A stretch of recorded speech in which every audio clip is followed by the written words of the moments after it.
आपण IVF करण्याआधी मुख्यतः कुठल्या बाबींचा विचार करायला पाहिजे की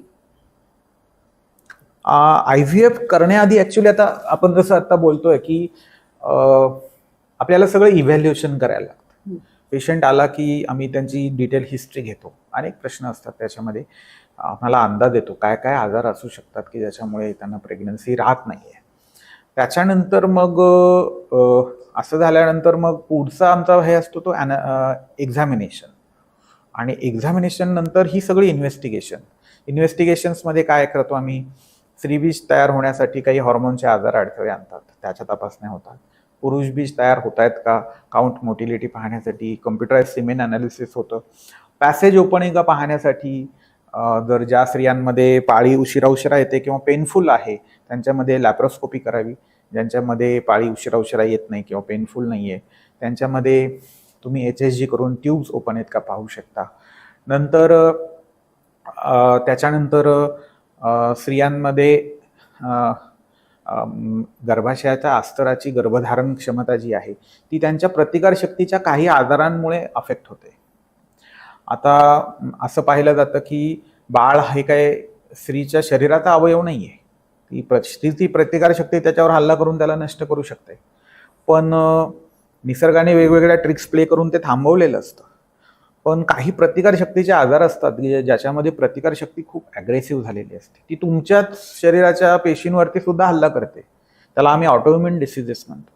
तर ती बाळावरती जे शरीराचा अवयव नाही आहे त्याच्यावरती तर ते हल्ला करून त्याला नष्ट करू शकते. अशा केसेसमध्ये एकतर इम्प्लांटेशन फेल्युअर होतात, म्हणजे प्रेग्नन्सी राहतच नाही, किंवा राहिली तर रिकरंट ॲबॉर्शन्स होतात. तर आम्हाला त्याच्याही टेस्ट करायला लागतात. म्हणजे anti thyroid antibodies, anti phospholipid antibodies, anti nuclear antibodies ह्या तपासण्या करून घ्यायला लागतात. आणि हे सगळं ॲनालिसिस झाल्यावरती समोर घेऊन बसायचं की पेशंटचं वय काय आहे, इन्फर्टिलिटी ड्युरेशन काय आहे.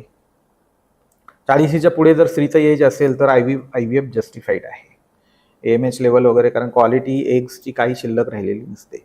नंतर तिचं इन्फर्टिलिटी ड्युरेशन किती आहे, तिचं AMH लेवल किती आहे, स्पर्म काउंट कसा आहे, ट्यूब्स ओपन आहेत का, इंडोमेट्रिओसिस आहे का, आधीचे उपचार काय काय घेतलेत आणि काय काय फेल झालेले आहेत, आणि अर्थात त्यांचं डेस्पिरेशन मेंटल स्टेट काय आहे हे सगळं बघायला लागतं.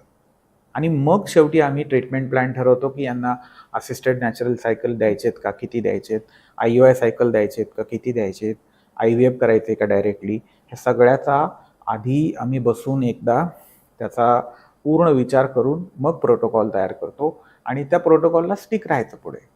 युजली आम्ही असं पाहिलं की टप्प्याटप्प्याने जर तुम्ही गेलात तर रिझल्ट सगळ्यात चांगले आहेत, नाहीतर तुम्ही इन्फर्टिलिटी ट्रॅपमध्ये अडकता. IVF ट्रॅप म्हणतो आम्ही त्याला, त्याच्यात अडकता. सो टप्प्याटप्प्याने गेलेलं रिझल्ट्स आर बेटर. 80% लोक आमची पहिल्या 2 टप्प्यातच म्हणजे असिस्टेड नॅचरल सायकल आणि IUI मध्येच कन्सिव्ह होतात. फक्त 20% लोकांना IVF लागतं. अर्थात काही लोकांना डायरेक्टली IVF लागतं, ज्यांच्यामध्ये ट्यूब्स ब्लॉक आहेत किंवा हे बीजांचे प्रॉब्लेम असतील त्यांना, किंवा सिव्हिअर एंडोमेट्रिओसिस असेल तर पर्याय नसतो काही. पण बहुतेक लोक नॅचरल वेने कन्सिव्ह होतात. पण हे अनालिसिस नीट झालेलं नसताना डायरेक्ट IVFला जाणं is not a wise thing to do. ही माहिती तुम्हाला उपयुक्त वाटली का, आम्हाला खाली कॉमेंट बॉक्समध्ये नक्की कळवा व आम्हाला Instagram व Facebookवर देखील फॉलो करा. डॉक्टर गावडे सरांच्या अपॉइंटमेंटसाठी उपयुक्त माहिती ही खाली डिस्क्रिप्शनमध्ये दिलेली आहे. धन्यवाद.